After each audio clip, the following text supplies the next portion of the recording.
ভয়ে ভয়ঙ্কর presence Saturday dusk. রহস্য, উত্তেজনা, রোমাঞ্চ প্রতি শনিবার। আমরা তখন ক্লাস 7-এ পড়ি। জায়গাটা কলকাতার কাছে হলেও বেশ গ্রাম গ্রাম। পশ্চিমে গঙ্গা, সেদিকে সব মন্দির, বাগানবাড়ি, বাঁশ বিচালির গোলা। পশ্চিম থেকে একটিমাত্র পিচ বাঁধানো রাস্তা পূবে বাঁশ রাস্তার দিকে চলে গেছে। বাকি সব অলি গলি, গলির গলি তস্য গলি। পাকা বাড়ি, সাবেককালের বাড়ি অনেক ছিল। আবার সেই সঙ্গে ছিল টিন টালি, খড়ের চালা। বড় বড় গাছ, নিম, তেঁতুল, বট, অর্জুন, জংলা, অবসতি বাগান। একটা বাগান ছিল, সেখানে শুধু কুল গাছ। আমরা সেখানে শীতকালে কুল চুরি করে খেতুম। হরিমালি তাড়া করলে মার দৌড়, দৌড়ে দৌড়ে পালাতাম। ধরবে কি করে? আমরা যে ছোট ছিলাম, হরিণের মতো দৌড়তে পারতুম। কিছু না পেয়ে হরিদা চিৎকার করে বলতো, সরস্বতী পুজোর আগে কুল খাওয়া, দাঁড়া, মা কালীকে বলে দেব। সেই সময় একদিন আমাদের বন্ধু মহলে খবর উঠে গেল, আজ রাতে নিশির ডাক বেরোবে। আজ অমাবস্যা। সেটা কি জিনিস? না, বিমানই এই গোপন খবরটা এনেছিল। সে সব জানে। বিমল বললে, জমিদার অনাদি মল্লিকের এখন তখন অবস্থা, অতি বড় বাড়ি, বিষয় সম্পত্তি, ঘোড়ার গাড়ি, তাকে তো সহজেই মরতে দেওয়া যায় না। ডাক্তার বদ্যি সব জবাব দিয়ে গেছেন। তাই এই শেষ চেষ্টা। অন্যের পরমায়ু কেড়ে নিয়ে তাকে বাঁচানো হবে। এক তান্ত্রিক এসেছেন পশুপতিনাথ পাহাড় থেকে। সারা গায়ে তেল সিঁদুর মেখে তিনি রাত 12টা থেকে 2টোর মধ্যে পথে বেরোবেন। ভয়ে ভয়ঙ্কর চ্যানেলের 15তম পর্বে আপনারা এখন শুনছেন রহস্য গল্প নিশির ডাক। মজার লেখক সঞ্জীব চট্টোপাধ্যায়ের এই গল্প খুবই ছোট গল্প। শেষ পর্যন্ত শুনুন। স্যাটারডে ডাস্কের অনুষ্ঠান আপনারা উপভোগ করুন প্রতি সপ্তাহের প্রতি শনিবার। শুনছেন নিশির ডাক।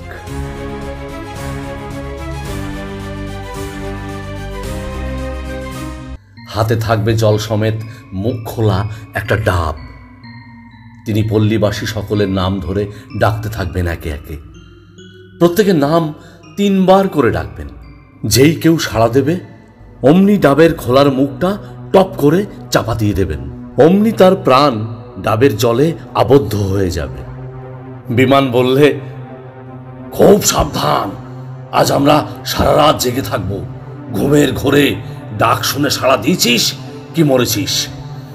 পশুপতিনাথের তান্ত্রিক আমাদের নাম জানবে কি করে? আরে পাড়ার লোকই সব জানিয়ে দেবে, লিস্ট ধরিয়ে দেবে। বাড়িতে এসে মাকে চুপি চুপি কথাটা বললুম।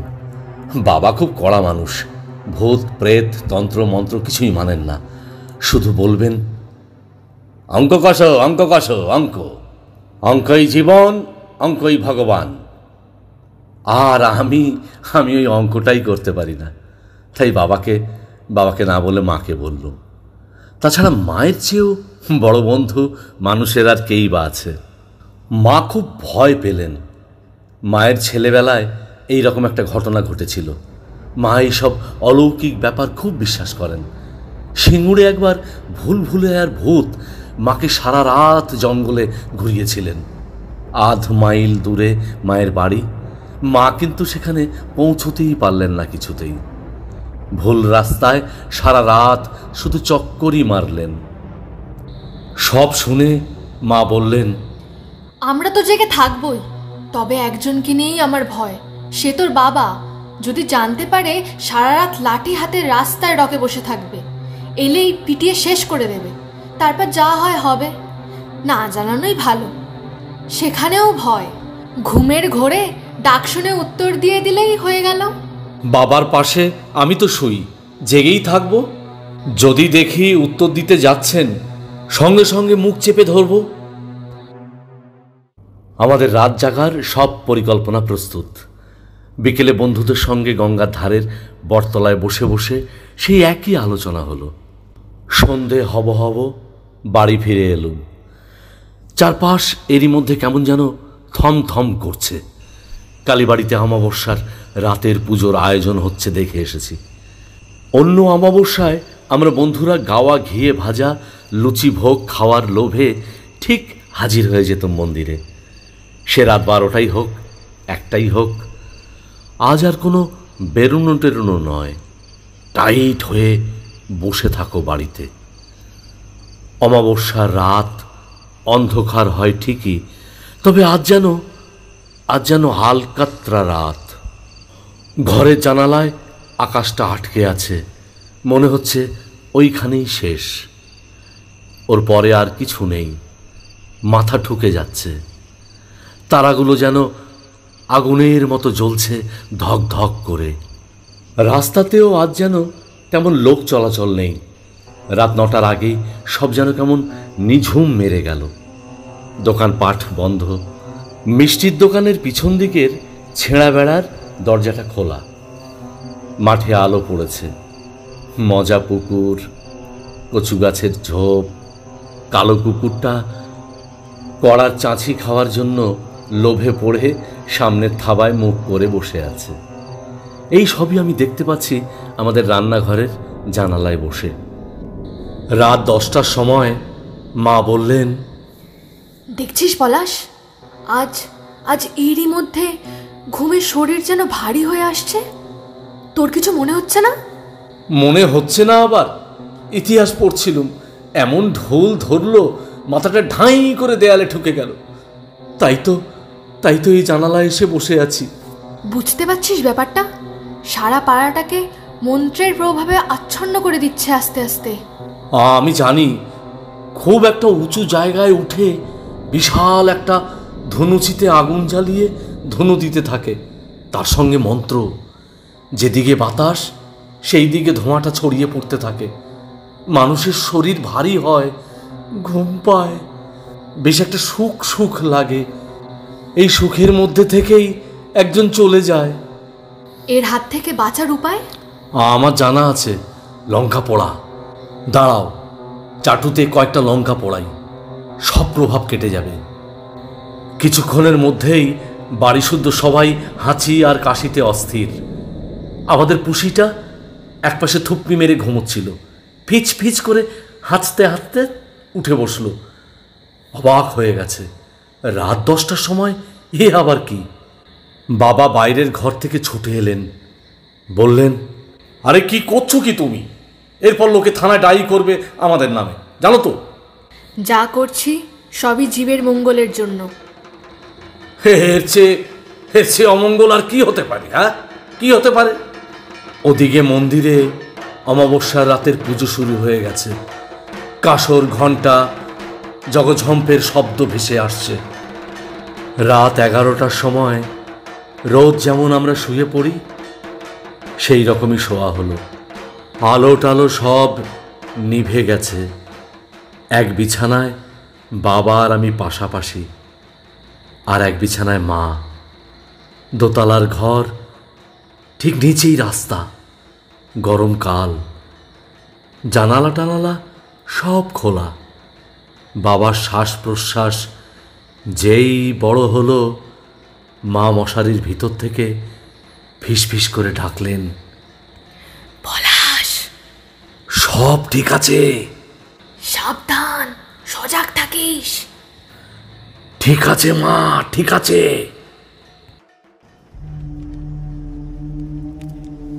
বাবা পাশ ফিরলেন। আমরা দুজনেই চুপ করে গেলুম। মন্দিরের আরতি শেষ। রাত নিঝুম। কোথাও একটা কুকুরও আজ ডাকছে না, শুধু দেওয়াল ঘড়ির টক টক টক টক শব্দ। ঢং করে 1টা বাজল। চোখে ঘুম জড়িয়ে আসছে। আর বোধহয় জেগে থাকতে পারলুম না। আমাকে সাবধান করে মা নিজেই ঘুমিয়ে পড়েছেন। জোরে জোরে নিঃশ্বাসের শব্দ শুনতে পাচ্ছি। ভীষণ ভয় করছে আমার। রাত 1:30। আজ আর বোধহয় নিশি বেরোলো না। আমার সেই রকমই মনে হচ্ছে। সবটাই গুজব, এমনও হয় নাকি?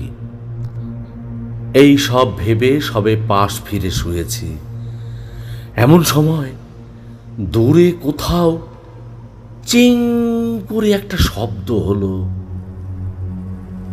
আমার কান খাড়া, বিছানায় আধশোয়া, গম্ভীর গলায় কে যেন টেনে টেনে সুর করে ডাকছে, অনাথ, অনাথ, অনাথ। 3 বার।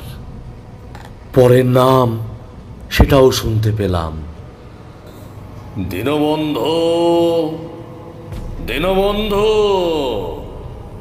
দীনবন্ধু। বাবার নাম ধরে ডাকছে। এরপর সেটাও শুনলাম, হরিশঙ্কর, হরিশঙ্কর, হরিশঙ্কর। আমার হাত বাবার ঠোঁটের কাছে, তেমন হলেই চেপে ধরব। খুব ইচ্ছে করছে জানালা দিয়ে উঁকি মেরে দেখি। ভীষণ উত্তেজনা হচ্ছে, বাবাকে ছেড়ে উঠতে পারছি না, তাই ডাকটা ক্রমশ গঙ্গার দিকে চলে যাচ্ছে। কানাই, কানাই, বনমালী, বনমালী, হারাধন, হারাধন, হারাধন। শেষে আর শোনা গেল না। বাতাসের শাঁ শাঁ শব্দ, গঙ্গায় শেষ রাতের স্টিমারের ভোঁ। ডাকটা কি আবার এদিকে ঘুরে আসবে? এই সব ভাবতে ভাবতে কখন ঘুমিয়ে পড়েছি আমি নিজেও জানি না।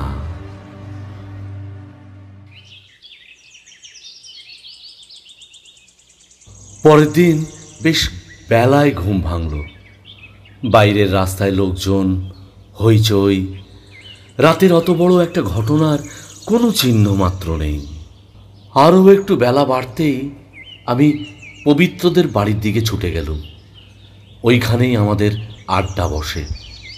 তারপর ওইখান থেকেই কোমরে গামছা বেঁধে আমরা গঙ্গায় গিয়ে পড়ি, স্নান করি, আনন্দে হই হুল্লোড় করি।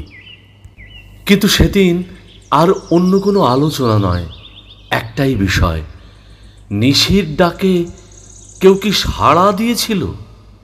না, নিশি ডেকে ডেকে সাড়া না পেয়ে হতাশ হয়ে ফিরে গিয়েছিল। আমরা অনুসন্ধানে বেরুলুম। ডেকে ডেকে তো জিজ্ঞেস করা যায় না কে মারা গেছে, যেন কিছুই হয়নি। এইভাবে ঘুরে ঘুরে আমাদের দেখতে হবে। এ পাড়া সে পাড়া, এ গলি সে গলি আমরা ঘুরছি। স্বাভাবিক জীবন, কোথাও কিছু নেই। তার মানে সব বাজে, কোনো এক পাগলের কীর্তি। বিমান আবার সাহস করে দোতলা বারান্দা থেকে লুকিয়ে লুকিয়ে নিশি দেখেছে। বেটে খাটো, 4 চৌকো, জটা জুটোধারী একটা জীব, কপালে দগদগে লাল সিঁদুরের নাকি তিলক, বেলুনের মতো নাকি রাস্তার এক হাত ওপর দিয়ে ভেসে ভেসে যাচ্ছে। শেয়ালের মতো কণ্ঠস্বর, নিতাই, নিতাই, নিতাই। পাড়া শেষ মাথায় রাস্তার কলে দাঁড়িয়ে দুজন কাজের মেয়ে বলা বলি করছে। কুলবাগানের হারু কাল শেষ রাতে হঠাৎ মারা গেছে। রাতে খাটিয়া পেতে দাওয়ায় শুয়েছিল, সুস্থ সবল একটা মানুষ, অসুখ নেই বিসুখ নেই। সকালে দেখা গেল বিছানায় মরে পড়ে আছে। ছোট ছোট হারুদার কুলবাগান, গাছের পর গাছ, গোল গোল পাতার ফাঁক দিয়ে নেমে আসছে প্রখর সূর্যের আলো। ছায়া আছে, তবে কেমন যেন শুকনো ছায়া। মাঝখানে একটা কুঁড়ে ঘর। খবর পেয়ে কিছু লোকজন এসেছে। খাটিয়ায় চিত হয়ে পড়ে আছে আমাদের হারুদা। চেহারাটা কাগজের মতো ফ্যাক ফ্যাকে সাদা। সবাই বলা বলি করছে হার্ট অ্যাটাক। একমাত্র আমরাই জানি ব্যাপারটা কি। রাত দুটোর সময় মৃত্যুর কণ্ঠস্বর, হারু হারু।